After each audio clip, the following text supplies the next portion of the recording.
Informer, comprendre et témoigner, c'est notre mission, mesdames et messieurs. Bienvenue à cette grande édition du journal.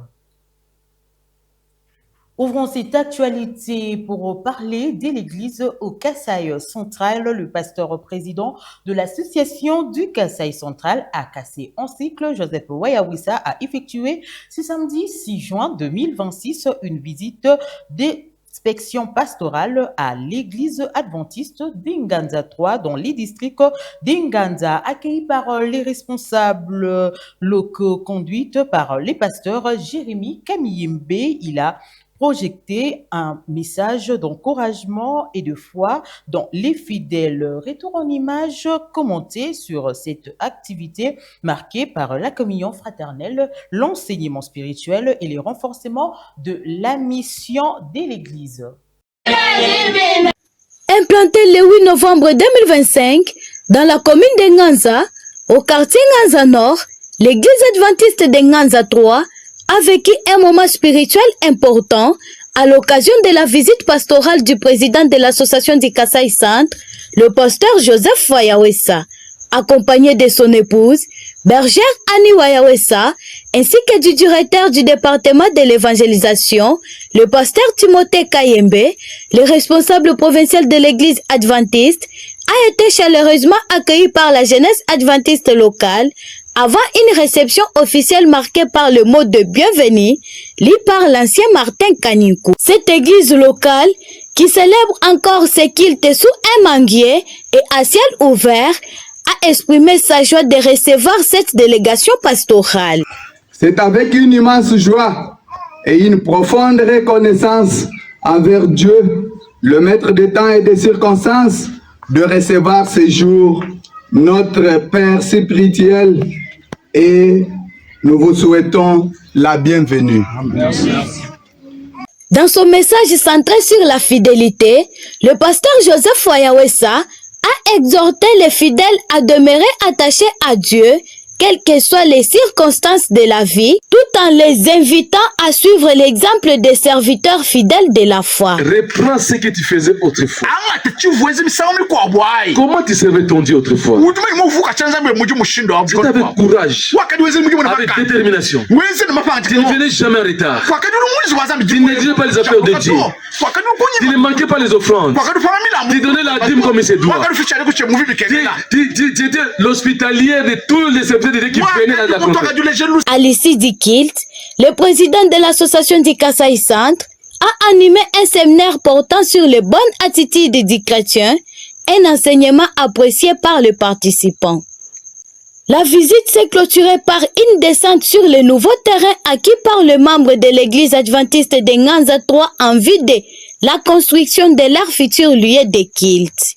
Un acte salué par le pasteur président Joseph Wayawissa, qui a réaffirmé l'accompagnement et le soutien de l'association du Kasaï Centre à ses projets. Dans la suite de ces missions pastorales, le numéro 1 de l'association du Kasaï Centre de l'église adventiste du 7e jour, Joseph Wayawissa, s'est rendu ce dimanche 7 juin 2026 à l'église adventiste d'Inganza Centre, où il a animé un séminaire à l'intention de diacres et diaconesses. Au cours de cette rencontre organisée par les pasteurs, chefs des districts, le pasteur Jérémy Kamiyembe, le pasteur Joseph Wayawissa les a appelés à accomplir fidèlement leur ministère avec ordre, discipline et dévouement, tout en veillant au bon fonctionnement et l'entretien de leurs églises. Dans la suite de sa mission pastorale, le numéro 1 de l'association du Kasaï Centre s'est rendu à l'église adventiste de Nganza Centre, où il a animé un séminaire à l'intention des diacres et diaconesses. Au cours de cette rencontre, il les a appelés à accomplir leur ministère avec ordre, discipline et dévouement, tout en veillant au bon entretien de leur église. Pour le pasteur Joseph Wayawissa, le service diaconal est une œuvre divine qui exige un engagement spirituel exemplaire et une véritable vie chrétienne. Parce que vous êtes appelé diacre, on dit qu'il a une moulani, vous êtes appelé diaconesse. Vous dites qu'il a une moulani ou un bakage. C'est dans le travail dédié qu'on a cette qualification de cette appellation. Ano mumujimo wa Zambi kimuji mujaji kiboni mulami wa ekelezi. On va parler d'un diacre. Bajuba kula bwa mulami wa balume. On va dire les affaires de Dieu. Bajuba mona malu Zambi. On va parler des diacres. Bajuba kula bwa mulami. On va dire les affaires de l'église. Bajuba mona malu a ekelezia. C'est là que Dieu vous a appelé et vous a établi. Ni yikalene Zambi wa kunu bikila ni wa kunu teka. Pour accomplir cette tâche, Bwa kukumbaja mujimo ewu. ça demande une formation. Ijibi kengela kalasa ka chimpi chimpi. Bien que c'est un appel de Dieu, Na shamu jijiji kala bikila janzambi. ça n'exclut pas un encadrement, une formation. Kaji kabienda denzeka kakui kalasa ani jilonge shanga na to. Raison pour laquelle Ki kukabingi la kai. Papa Pasteur Camille Jérémie Papa Pasteur Jérémie a organisé cette formation pour toi et pour nous tous. wa kulongolola kalasa kaka chimpi chimpi bwebe wewe ni bwetu twetwe. Restons toujours dans ces contextes ecclésiastiques. Les districts adventistes d'Nganza a organisé ce dimanche 7 juin 2026 la première rencontre du ministère de femmes juniors jeunes filles à l'église adventiste d'Nganza 2, présidée par la directrice principale communale du district, Madame Annie Mbouyi Kayembe. Cette activité a réuni plusieurs jeunes filles et jeunes femmes ici de 6 églises que comptent les districts. Détail dans ces reportages de la cellule de communication de l'association du Kasaï central.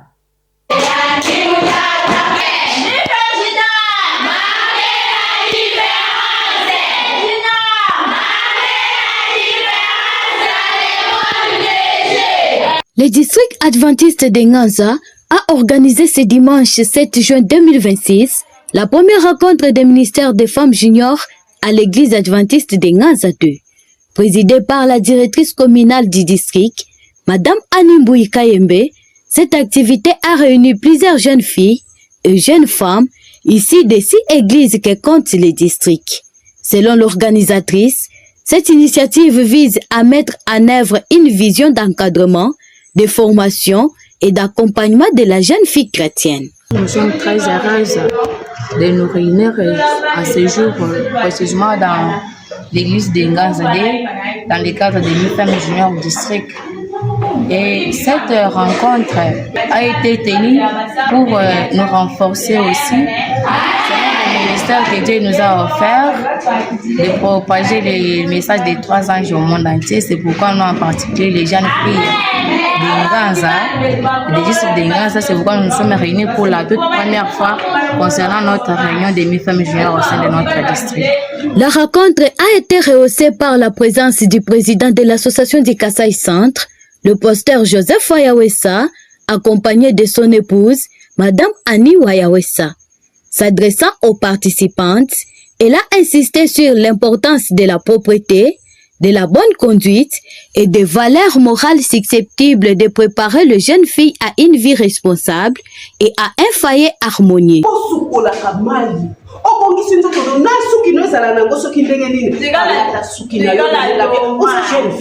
Un message soutenu par le pasteur président Joseph Wayawesa qui a exhorté les jeunes à refléter partout les valeurs chrétiennes à travers leur comportement et leur témoignage de vie. C'est vous qui faites la fierté de cette église. Maintenant, comme toute une chacune de vous aussi, vous puissiez prendre en considération les conseils des parents, les conseils des anciens, diacres comme diaconesses et les pasteurs. Pour votre bien. En préparatif de la grande campagne d'évangélisation prévue à Chikapa au mois de juillet 2026, l'ancien Jonas Kaningu, coordonnateur de la dite campagne de l'association du Kasaï oriental de l'église adventiste du 7e jour, a convoqué une réunion avec le président des différentes commissions afin de se rassurer de l'évolution. C'est dimanche 7 juillet 2026 à l'église adventiste du Kasaï, commune de Dibumba 1, ville de Chikapa, ici en présence du pasteur Aaron Chiasumba, chef des départements de l'évangélisation de l'association du Kasaï oriental. Oui, nous avons réuni tous les membres de nos différentes commissions pour leur donner la charge de commencer les activités qui nous ont été assignées depuis la mise en place de notre coordination.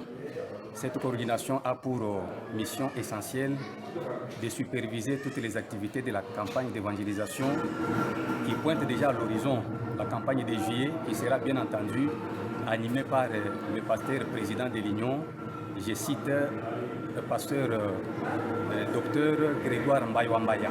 Oui, nous sommes partis du constat selon lequel c'est ainsi que nous avions jugé utile de convoquer tous les présidents de nos différentes commissions ainsi que certains membres dont l'apport est indispensable dans la réalisation de cette mission. J'invite tout le monde, sans exception aucune, à s'impliquer dans la réalisation de cette mission qui n'est rien d'autre que la réussite de ce grand événement qui est la campagne d'évangélisation qui sera animée bien entendu au mois de juillet par notre pasteur président de l'Union. Oui, si vous avez remarqué parfaitement ce que nous avons fait aujourd'hui dans le cadre de cette réunion, il y a une commission qui est exclusivement chargée de cette tâche-là. Il s'agit bien entendu de la commission de sensibilisation qui est chapeautée par notre frère Faustin Mboutou Kalala. Et donc, dans le respect des attributions des uns et des autres, nous avons laissé cette responsabilité à cette commission qui va pouvoir, bien entendu, réaliser ce travail sans aucun empêchement.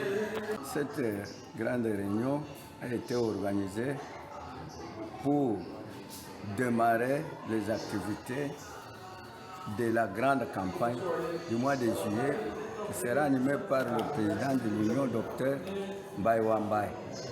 Moi, l'aide de l'association et le représentant des administrateurs et superviseur de la campagne, directeur du département d'évangélisation au niveau de l'association du Kasaï-Ouest, j'ai apprécié la coordination pour avoir organisé cette réunion et j'ai remercié tous les participants parce qu'ils ont rehaussé de leur présence dans cette réunion et le débat a été autour de la réussite. Je pense que ça va réussir. Nous pensons qu'avec Dieu, tout est possible. Dans le cadre de la riposte contre la maladie à virus Ebola, le ministère des Soutiens pour le développement au sein de l'Église adventiste du 7e jour Mijadon Cycle a mené en date du 3 au 5 juin 2026 une campagne de sensibilisation dans plusieurs centres d'examen de la zone des santé de Miti-Mourecha en territoire de Cabaret dans les Sud Kivu. Plus de 600 élèves ainsi que des surveillants des examens ont été sensibilisés aux bilans et aux signaux de la maladie et aux mesures de prévention. L'activité a également été marquée par la distribution des kits de lavage de mains, de chlore et des supports de communication destinés à restaurer les pratiques d'hygiène dans les établissements scolaires. Ici, nous sommes au centre de l'ENAFEP, Radewik. Nous sommes heureux de recevoir l'équipe de sensibilisation ici de IDPEC et Midiad. Et nous venons de suivre une sensibilisation sur les mesures barrières contre la maladie Ebola et d'autres maladies hydriques et contagieuses. Nous remercions vivement l'organisation qui nous a dotés de lave-mains, de chlore et également les messages qui venaient de passer à l'égard des 283 apprenants ou finalistes qui vont aussi en parvenir au niveau des familles. Merci beaucoup et continuez et nous vous rassurons que la sensibilisation va parvenir à nos familles. Merci beaucoup. Je suis René Tigolo Bamporiki, chef de centre de l'ENAFEP, ici au centre Mère Adewik. Autre chose, dès à présent, la République démocratique du Congo se prépare à accueillir en juillet et août 2026 à Kinshasa la 4e édition du Forum du génie scientifique congolais, une plateforme nationale dédiée à la promotion de la recherche, de l'innovation et du savoir-faire scientifique congolais. Lancé officiellement ce 5 juin par la ministre des enseignements supérieurs, Marie-Thérèse Songo, cette édition ambitionne de valoriser les inventions locales et de renforcer l'écosystème scientifique national et de favoriser l'industrialisation des innovations issues de chercheurs et inventaires congolais conformément à la vision gouvernementale qui place la science et la technologie au cœur du développement durable et de la transformation économique en République démocratique du Congo.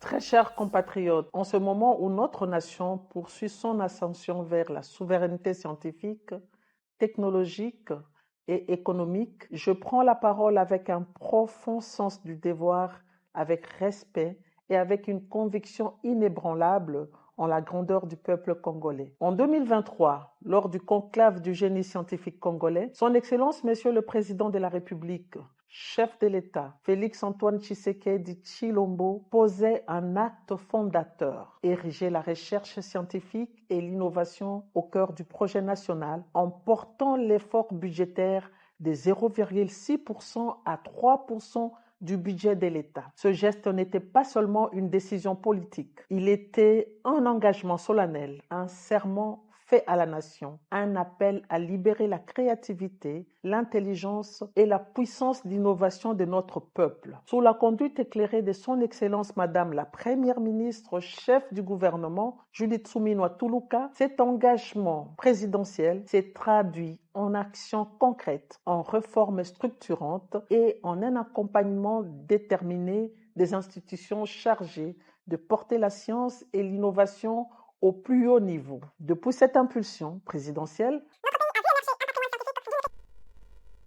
gestes exceptionnels, des prototypes, des inventions, des solutions technologiques, fruit du travail acharné de nos chercheurs, de nos inventeurs, de nos innovateurs, au pays comme dans la diaspora. Certaines de ces réalisations sont déjà intégrées dans l'administration publique. D'autres s'apprêtent à entrer dans l'industrie et à rejoindre les circuits économiques. Toutes témoignent d'une vérité essentielle. Le génie congolais est une force de transformation nationale. Aujourd'hui, très chers compatriotes, nous franchissons une étape décisive, celle de la valorisation, de la structuration et de l'industrialisation du génie scientifique congolais. C'est avec une profonde solennité que j'annonce la tenue du 4e forum du génie scientifique congolais, dont le pré-forum se déroulera en juillet 2026 et le forum proprement dit en août 2026 dans notre capitale Kinshasa. Ce forum est devenu au fil des éditions la grande institution nationale de la science et de l'innovation, les lieux où se rencontrent la recherche, l'industrie, l'investissement et l'avenir. C'est là que se révèlent les talents.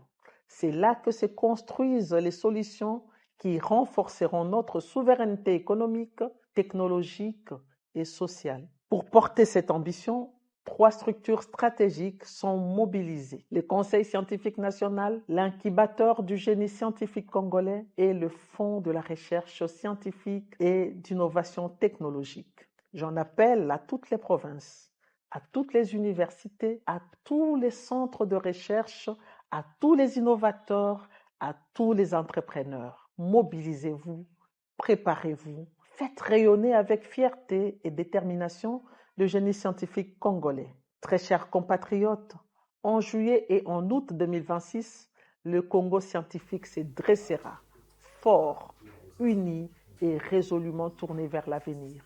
Que Dieu bénisse la République démocratique du Congo, que Dieu bénisse et inspire le génie scientifique congolais.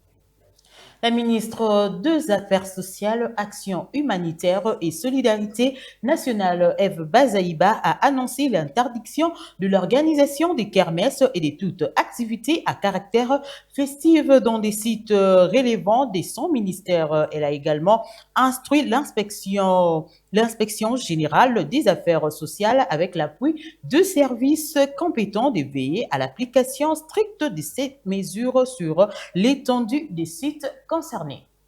Napekisi kermesi te, napekisi nde kermesi esalema na esika oyo tozali na bitelo to na ba hôpital ya ministère ya affaires sociales, na ba centre na ba foyer sociaux nyonso oyo tosali bandako to ba structure ya affaires sociales basala yango wana te. Po ezali malamu te.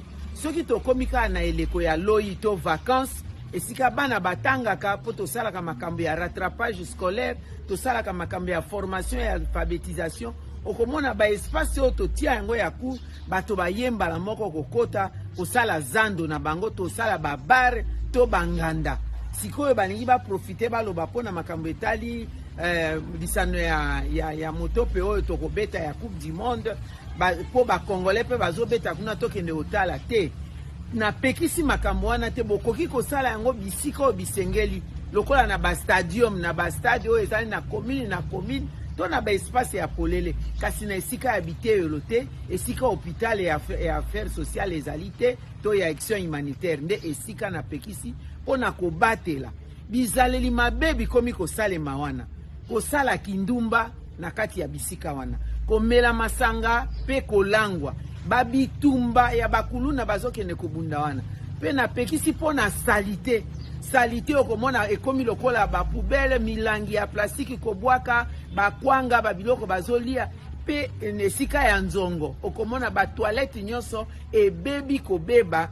Tango bana bakozonga classe bakokuta condition esi ebebi, moyibi pe esalemi bakoyiba ba fenêtre, bayibi ba porte, biloko nyonso ya bana classe ebebi. Na pekisi likambo wana na komeli ba gouverneur nyonso ya province, na yebisi pe ba secrétaire généraux ezala ya affaires sociales na action humanitaire, ba chef de division nyonso batali bazana ba direction na ba directeur ba yebi, et puis ba directeur to ba responsable ya ba centre wana ya promotion sociale nyonso ba yebi, epekisami. Moto to kokuta ye moko ayebi oye kokomela ye po basakanaka na l'état te. Restons toujours dans les contextes des affaires sociales. En mission officielle au Kalemi, la ministre d'État en charge des affaires sociales et actions humanitaires, Eve Bazaïba, lance une vaste opération d'assistance en faveur de populations déplacées dans les conflits dans l'est du pays. Près de 18 000 personnes issues des zones menacées vulnérables bénéficieront de vivres frais et non-vivres alimentaires assistés afin d'assister et d'améliorer leurs conditions et leur sécurité. On suit cet élément.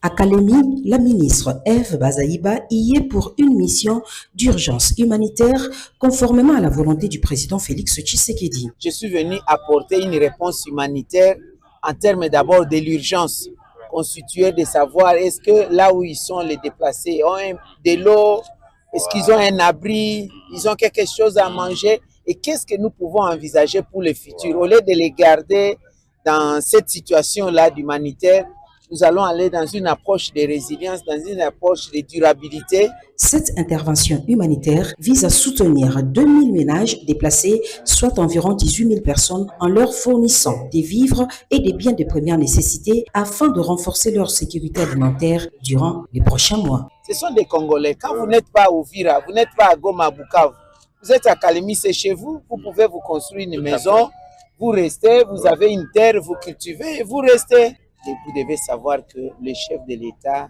Madame la Première ministre, ils ont leur cœur ici. Et nous sommes en train de penser à vous. Probablement même la plus haute hiérarchie viendra. À l'aéroport de Kalemi, la ministre Eve Bazaïba, qui conduit une délégation composée notamment des responsables des services humanitaires et des solidarités nationales, a été accueillie par le vice-gouverneur du Tanganyika, Kabwelongo Isidore. Cette cadre du MLC a également été surprise de l'accueil sans appel lui réservé par les militants du parti.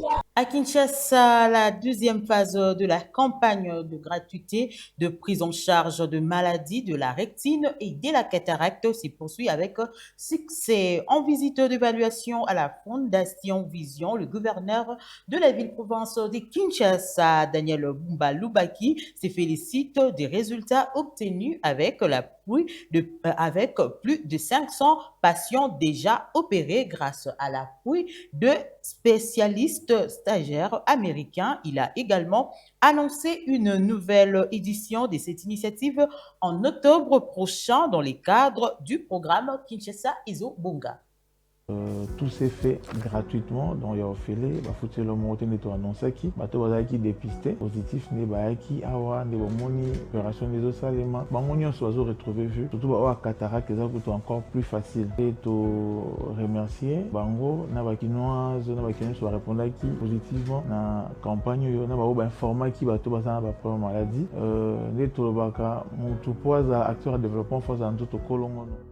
Et aussi mis sous quelque chose de très important, on a vécu un moto au quotidien. Donc la vue, c'est vraiment la vie. Moni tata mokonzamboka a sali programme nae osa centré sur moto. Donc moto pose à acteur de développement et Sénégal dans la bonne santé. Donc la vision tata mokonzamboka osa centré pour le moto dans la bonne santé à acteur de développement. Et au moment qui à côté il y a gratuité, il y a maternité, la santé universelle qui se mettre en place. Biso peut vivre la Kinshasa. L'alignement la vision là, mais pour lancer qui campagne peut permettre na bakinoise na bakino va bénéficier d'une opportunité aux opérations gratuitement. Donc te remercier la partenaire na biso au bazan na biso awa, te remercier l'organisation Nyonso Salami et za ya soukate te promettre que na mois d'octobre nous lancer campagne mosusu pour au bazo qui opportunité te bazo sous opportunité. Donc voilà un peu au Nyonso Zali aligné bongo na programme à Kinshasa Izo Bunga. Kinshasa Izo Bunga ezara ranzela te, ezara rasalité te, ezara ka mobilité te, ezara embouteillage te et ça aussi Nous sommes reconnaissants d'être là aujourd'hui. Nous sommes reconnaissants pour notre... Et en sport, pour mettre un terme à cette grande édition du Journal mondial 2026, dernier à huis clos, pour les léopards de la République démocratique du Congo face au Chili, c'est mardi 9 juin 2026 à 48 heures du coup d'envoi de la Coupe du Monde 2026 en Amérique du Nord. Les léopards de la RDC affrontent les Chili, c'est mardi 9 juin 2026 à 18h heure de Kinshasa. Délocalisé au stade de la Source à Orléans, France et disputé à huis clos, ces matchs amicaux internationaux constituent l'ultime test de fauves congolais avant leur entrée en lice officielle dans la compétition le 17 juin prochain face au Portugal. C'est par ici que nous mettons un terme à cette grande édition. Si vous aviez apprécié, dites un grand merci à Claude Kaja, Jutsima Batanga, c'était Pierrette Ngoyi Conquiche à la présentation et à la réalisation. Il y avait Richard Kapoukou. Au revoir et à très bientôt pour de nouvelles éditions.